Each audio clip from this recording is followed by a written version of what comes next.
la situation des ministres mis en cause par la justice et sur le fait que, contrairement à la règle établie par vos prédécesseurs, vous n'en ayez tiré aucune conséquence.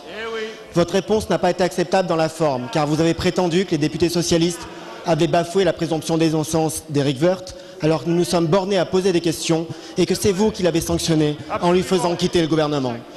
Elle a été encore plus inacceptable sur le fond. Le ministre de l'Intérieur n'est pas simplement mis en cause par la justice. Il a déjà été condamné 2 fois en première instance pour injure outrageante et même raciste et pour atteinte à la présomption d'innocence.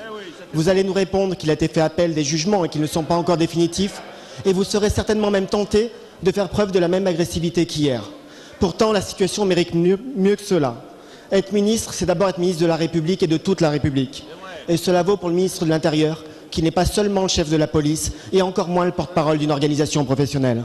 Être ministre de l'Intérieur, c'est être le garant des libertés, le garant d'un ordre public qui protège la dignité, les droits et les convictions de chacun. C'est lutter contre les discriminations et être en première ligne pour défendre l'exemplarité de la démocratie et de la République. C'est garantir la sécurité et l'application de la loi, et cela implique évidemment de se l'appliquer à soi-même. Comment imaginer un ministre de l'Intérieur crédible alors qu'il a été condamné 2 fois en première instance pour des actes aussi graves? Comme vous l'auriez dit vous-même, il y a un vrai problème et surtout cela salit l'image de la politique. Monsieur le Premier ministre, de 2 choses l'une, soit vous acceptez que la parole du gouvernement de la France soit affaiblie et vous l'assumez devant nous, soit vous ne l'acceptez pas et dans ce cas vous nous donnez les vraies raisons qui vous ont conduit à ce renoncement vis-à-vis de la règle éthique posée par votre prédécesseur. Ma question est extrêmement simple. Que pensez-vous de la situation de votre ministre et de ces 2 condamnations?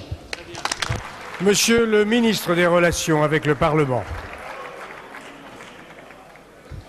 Monsieur le Président, Mesdames et Messieurs les députés, Monsieur le député Dussopt, merci de votre obstination qui vous conduit à poser la même question que Monsieur Urvoas a posée hier. Elle va me permettre de vous rappeler les rapports du Parti socialiste avec la justice. Mais si, car si aujourd'hui vous voulez vous ériger en donneur de leçons, permettez-moi de vous rappeler quelques vérités. Concernant la présomption d'innocence, c'est vrai que pendant plusieurs mois, vous avez, bafouant la présomption d'innocence, posé chaque semaine les mêmes questions concernant notre collègue Éric Woerth. Concernant l'indépendance de la justice, je veux simplement rappeler une réunion du bureau du Parti socialiste qui s'est tenue le 7 décembre dernier et qui a remis en cause une des plus hautes juridictions françaises, le Conseil d'État, et qui s'est réuni, bureau du Parti socialiste, chers collègues, qui s'est réuni en bureau pour remettre en cause le Conseil d'État qui doit statuer sur la situation du président de la région Île-de-France. Ça, effectivement, c'est une intervention dans le domaine de la justice qui ne saurait être acceptée. Et Monsieur Dussopt, puisque vous vous érigez en donneur de leçons, je vous rappellerai un point de l'histoire qui semble vous avoir échappé. 1982, Monsieur Defer, ministre de l'Intérieur de François Mitterrand, est condamné pour diffamation. Est-ce qu'on a entendu le Parti socialiste lui demander d'en tirer les conséquences? La réponse est non.